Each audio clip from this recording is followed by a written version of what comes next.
বাংলাদেশ এয়ারলাইন্সের বিরুদ্ধে direct boycott করতে হবে সকল প্রবাসীদের।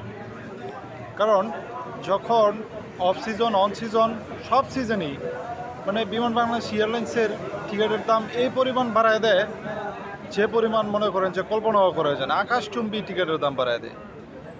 আর টিকিটের দাম বাড়াইছোস ভালো কথা, তোরা নেসও ভালো কথা, কিন্তু তোরা প্রবাসীদেরকে এরকমভাবে মাঝে মধ্যে এইভাবে হয়রানি করে, যেটা আসলে বাসায় প্রকাশ করার মতো না।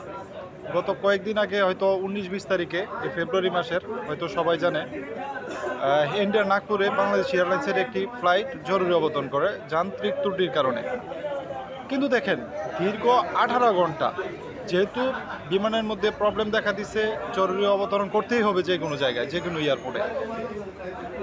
দীর্ঘ 18 ঘন্টা যাত্রীদেরকে ওই জায়গার মধ্যে বসায় রাখছে। চিন্তা করা যায়?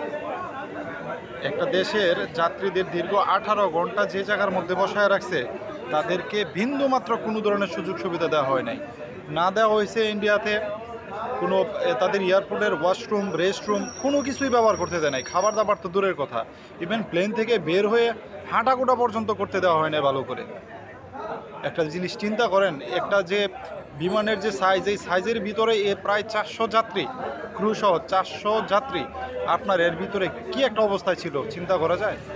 হ্যাঁ, আমার মনে হয় তো ইন্ডিয়া কিংবা পাকিস্তানের যদি কোনো ফ্লাইটের এরকম সমস্যা দেখা দিত আর এরকম দেরি করতো, তাহলে আমি নিশ্চিত যে আসলে তারা এর ভিতরে মনে করেন যে প্রস্রাব পায়খানা করে দিত। কারণ তাদের দরকার এটা। কারণ আমি যখন এত টাকা দিয়ে বিমানের টিকিট কেটে আমি একটা দেশ থেকে, আমার নিজের দেশ থেকে অন্য একটা দেশে যাব, সে জায়গায় যদি আমি আর বিমানের ভিতরে আমি সার্ভিস না পাই, বিমান সংস্থা থেকে আমি যদি সার্ভিস না পাই, তাহলে আমি কি করব? নিশ্চিত প্রস্রাব পায়খানা করে দেওয়া উচিত ছিল। আসলে আমরা বাংলাদেশের মানুষ শৌখিন, দুর্নীতিতে মনে করেন যে অনেক আগায়া, কিন্তু এদিক দিয়ে আবার তো শৌখিন, পরিবেশ বুঝে কাজ করি। নয়তো যে কাজ করছে, যারা এই বিমান বাংলাদেশ এয়ারলাইন্সের সাথে সম্পৃক্ততা আছে, প্রত্যেক আমার মনে হয় চোরের চাইতেও চোর, ইন্টারন্যাশনাল চোর। আমার মনে হয় জাতীয় চোর বললে মনে করেন তাদেরকে ভুল হবে। গত সরকারের আমলে তো খালি লস প্রজেক্ট, বিমান বাংলাদেশ এয়ারলাইন্সের কোনো দিন লাভ শুনি নাই। কিন্তু সরকার চেঞ্জ হওয়ার পরে তো আসলে লাভের মুখ দিচ্ছে, যেগুলা পত্রপত্রিকায়, আপনার বিভিন্ন টিভি চ্যানেলে যে নিউজগুলো আসছে, অনেক টাকা লাভবান হয়েছে। আরে বেটা, লাভবান হয়েছিস তোরা, এখন যেহেতু লাভ হয়েছে, প্রবাসীদেরকে কি দিতেছিস? কি সুযোগ সুবিধাটা দিতেছিস তোরা? একটা দেশে জরুরি অবতরণ করার পরে তাদেরকে একটু ভালো একটু সুযোগ সুবিধা দিতি, আবার তো রেস্ট নেওয়ার মতো একটা ব্যবস্থা করে দিতি। তোরা সেটা না করে করছিস কি?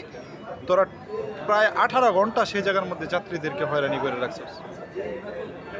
যে বলছস যে যান্ত্রিক ত্রুটি, এরপরে এক একজন ক্রু আইসা এক এক সময় এক এক মন্তব্য।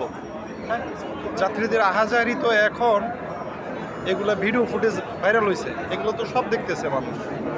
তাদের ভিতরের যে দুর্বলতা আছে, দুর্নীতি আছে, আসলে এইসব কার্যকলাপ দেখলে স্পষ্ট বোঝা যায়।